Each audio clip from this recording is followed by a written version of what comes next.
La méditation de ce 31 décembre est intitulée « Le royaume du Saint-Amour ». Le règne sur le monde appartient maintenant à notre Seigneur et à son Messie, et ce règne durera toujours. Apocalypse 11, 15. Le gouvernement du royaume du Christ n'est pas pareil au gouvernement terrestre. Il représente les caractères de ceux qui en font partie. À sa cour, un amour saint préside, et l'élégance de la charité en décore les bureaux et embellit les tâches assignées. Il ordonne à ses serviteurs de faire preuve de compassion et de tendre affection, ses propres attributs, dans leurs emplois. Seule la puissance du Christ peut opérer dans le cœur et l'esprit la transformation dont nous devons tous faire l'expérience, afin de pouvoir participer, avec lui, à la vie nouvelle dans le royaume de Dieu. Pour bien le servir, nous devons naître de l'Esprit divin. Il purifiera le cœur, renouvellera l'esprit et nous donnera une nouvelle capacité de connaître et d'aimer Dieu. Il nous donnera la faculté d'obéir volontairement à ses exigences, ce qui constitue de notre part une adoration authentique. Tes yeux verront Jérusalem, demeure sereine, tente qui ne sera plus transportée, dont les piquets ne seront jamais enlevés et dont les cordages ne seront pas détachés. C'est là vraiment que l'Éternel est magnifique pour nous.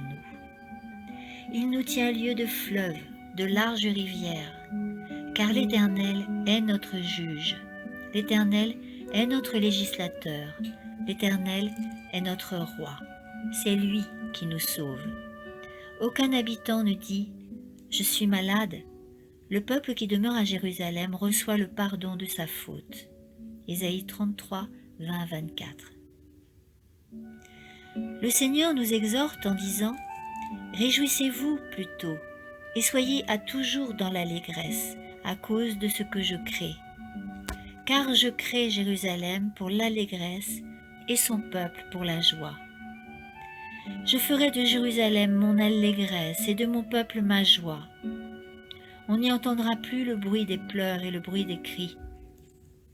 Ils bâtiront des maisons et les habiteront.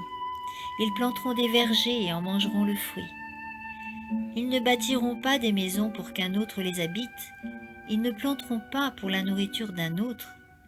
Car les jours de mon peuple seront comme les jours des arbres, et mes élus jouiront de l'œuvre de leurs mains. Ils ne peineront pas en vain et n'auront pas des enfants pour l'épouvante. Car ils formeront la descendance des bénis de l'Éternel, et leur progéniture sera avec eux. Et alors, avant qu'ils m'invoquent, moi je répondrai. Ils parleront encore que moi j'exaucerai. Le loup et l'agneau auront un même pâturage. Le lion, comme le bœuf, mangera de la paille, et le serpent aura la poussière pour nourriture. Il ne se fera ni tort, ni dommage sur toute ma montagne sainte, dit l'Éternel. Ésaïe 65, 18-25. Amen.